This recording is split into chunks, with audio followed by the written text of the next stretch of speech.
Assalamualaikum warahmatullahi wabarakatuh. Om Swastiastu, Namo Buddhaya, salam kebajikan. Sahabat-sahabat sekalian dimanapun juga berada, ini malam Jumat ya, artinya besok adalah Jumat keramat. Akankah kira-kira Polda Metro Jaya menetapkan status tersangka para kucluk pemburu ijazah Pak Jokowi? Tentu ini menjadi harapan terbesar bagi masyarakat Indonesia yang sudah lama menunggu momentum supaya panci CS ini ditersangkakan. Dan harapan itu selalu muncul pada saat menjelang hari Jumat, seperti yang akan terjadi besok ini, sahabat. Nah, kenapa penting bagi Polda Metro Jaya secepatnya melakukan penetapan tersangka? Ini saya kira dalam rangka mencegah isunya semakin melebar, bias kemana-mana. Karena kita tahu gerakan hari ini para pemburu ijazah Pak Jokowi luar biasa sukses. Bahkan melakukan boda buku di Solo, itu di kandangnya Pak Jokowi. Betapa beraninya mereka.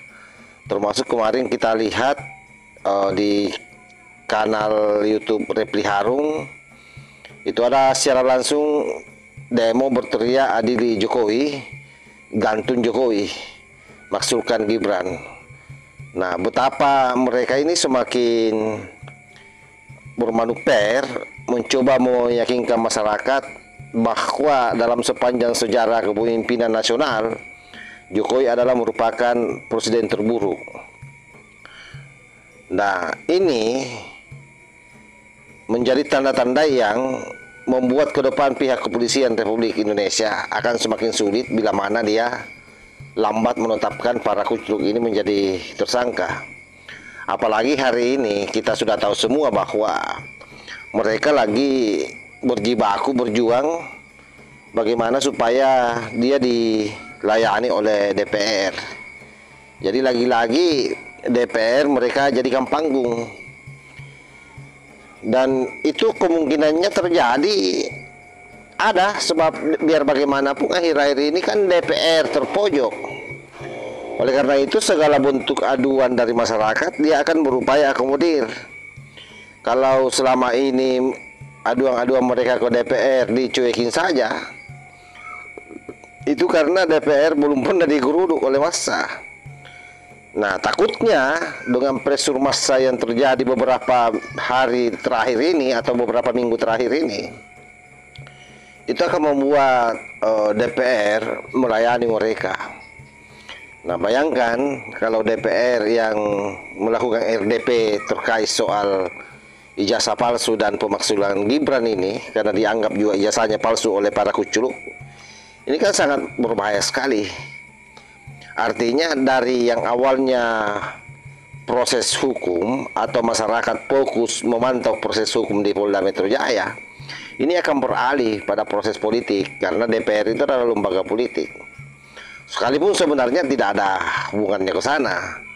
Sebab bagaimanapun hari ini apa yang mereka dalilkan semua terkait soal kepalsuan ijazah Pak Jokowi itu sama sekali tidak terbukti, sebab lembaga yang mengeluarkan itu sudah memberi pengakuan, yaitu UGM. Ditambah lagi Mabes Polri melalui uji forensiknya juga sudah menyatakan bahwa itu identik dengan ijazah asli.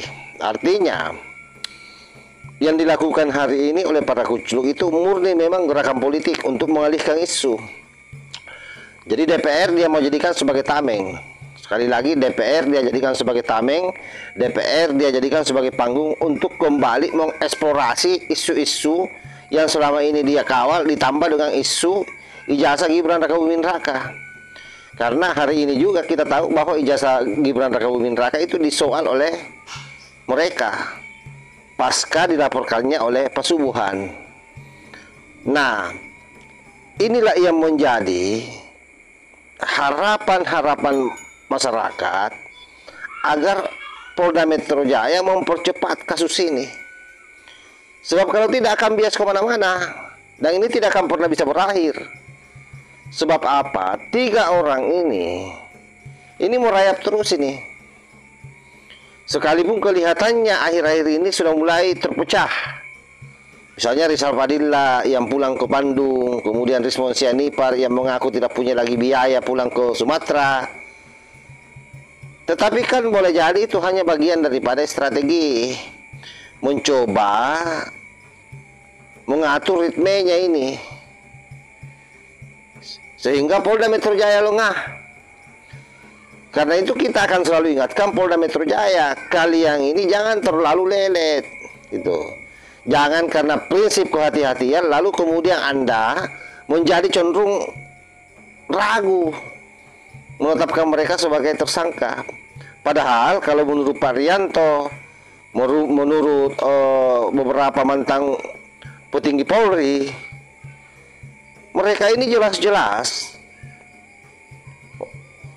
sudah tidak bisa lagi mengelak dari apa yang dia lakukan selama ini terhadap Pak Jokowi. Itulah yang membuat saya kira ke depan rakyat Indonesia akan semakin tidak percaya kepada kinerja polisi kalau misalnya kasus ini terlewatkan. Saya tidak mengancam ini, saya mohon maaf ya, jangan sampai saya dianggap mengancam, jangan sampai saya dianggap memprovokasi, tidak. Saya hanya membantu Pak polisi sebenarnya menerangkan sejelas-jelasnya seperti apa yang terjadi dalam ruang batin masyarakat hari ini terhadap kasus ijazah Pak Jokowi ini yang sangat tidak masuk akal, yang digembor-gemborkan terus oleh para kuculuk ini. Sudah jelas-jelas lembaga sekelas UGM sudah mengatakan bahwa itu asli, masih dipersoalkan. Dan yang membuat kita sangat ironis sebab banyak tokoh-tokoh nasional yang ikut-ikutan mengglorifikasi ini. Sekalipun misalnya kita tahu bahwa mereka melakukan itu semua hanya karena persoalan sakit hati kok Pak Jokowi. Tapi problemnya adalah tidak semua rakyat Indonesia memahami itu. Dia hanya melihat, oh Pak Refli Harun juga ternyata mendukung apa yang dilakukan oleh Tipa CS. Oh, Rocky Gerung juga mendukung apa yang dilakukan oleh Tipa CS. Oh, Said Didu juga mendukung apa yang dilakukan oleh Panji CS. Oh, Musni Umar juga mendukung apa yang dilakukan oleh Rismon Tapepar CS. Oh, ternyata Rizik Sihab juga mendukung. Ini Iman Jumbo, imam besar kita. Nah, inilah yang kemudian terglorifikasi, lalu dia sampaikan di masjid-masjid, di panggung-panggung ceramah, apalagi kalau kelompok XHTI dan XFPI, pasti dia kapitalisasi ini dibawa. Membangun keraguan terus terhadap polisi, membangun keraguan terus terhadap kejaksaan, pengadilan. Yang ujung-ujungnya adalah menjatuhkan kredibilitas pemimpin kita hari ini, yaitu Pak Prabowo, karena dianggap lemah. Bahkan mereka akan berpikir, oh ternyata Pak Prabowo melindungi Jokowi. Jokowi tidak bisa disentuh hukum karena Pak Prabowo di belakangnya. Narasi-narasi itulah yang akan mereka selalu kapitalisasi selama ketiga makhluk ini masih berkeliaran di luar. Oleh karena itu, saya selalu mengatakan di konten-konten saya, sudah kurang lebih 1 minggu ini, di akhir video saya selalu menyampaikan, Pak polisi, Polda Metro Jaya, para penyidik ini harus secepatnya mentersangkakan para kucuk bajingan ini, Panji CS. Besok hari Jumat, tentu itu menjadi penantian awal kita. Kalaupun misalnya besok belum ditersangkakan, kita berharap ada pemanggilan lanjutan dilakukan pada hari Senin. Dan hari Jumat sudah bisa naik menjadi tersangka minimal 3 orang ini. Yang lain menyusul, atau 4 orang ya, termasuk Rizal Fadila ini yang kurang ajar, congornya sudah tua tapi tidak tahu diri menurut saya. Saya kira demikian sahabat ya, mudah-mudahan video singkat ini ada manfaatnya. Kita berharap Polda Metro Jaya sehat terus, para penyidik diberikan kekuatan bagaimana supaya mereka bisa dengan tegas menetapkan para bajingan-bajingan perongrong NKRI ini menjadi tersangka. Wallahul muwaffiq ila aqwamit thariq. Wassalamualaikum warahmatullahi wabarakatuh.